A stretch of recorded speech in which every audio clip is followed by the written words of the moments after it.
अस्सलाम वालेकुम। Pakistan बामुकाबला West Indies पहला T20 मैच शुरू हो चुका है। तो दोस्तों इंतज़ार की घड़ियां ख़त्म हो चुकी हैं। पाकिस्तान और वेस्ट इंडीज़ के दरमियान पहला T20 मैच शुरू हो चुका है। तो वीडियो के अंदर आपको बताएंगे कि पहले T20 मैच के लिए पाकिस्तान टीम में दो बड़ी तब्दीलियाँ हो चुकी हैं। तो लाइव देखना चाहते हो इस मैच को, पाकिस्तान और वेस्ट इंडीज़ के दरमियान खेले जाने वाले पहले T20 मैच को मोबाइल पर देखना चाहते हो, टीवी पर लाइव देखना चाहते हो, तो वीडियो के अंदर आपको मुकम्मल तफसील आप लोगों को मिलेगी। तो दोस्तों कौन पहला T20 मैच जीतेगा तो आप लोग नीचे कमेंट करके जरूर बताएं।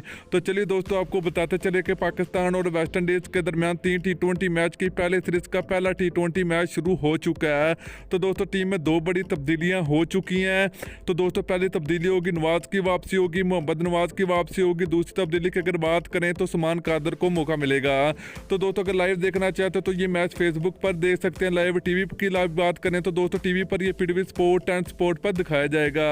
तो दोस्तों ये बहुत बड़ी खुशखबरी है कि न्यूजीलैंड और इंग्लैंड के ना आने से पाकिस्तान में एक बार फिर क्रिकेट बॉल हो चुकी है। वेस्ट इंडीज टीम ने मुश्किल वक्त में पाकिस्तान टीम का साथ दिया, पूरे पाकिस्तान का साथ दिया।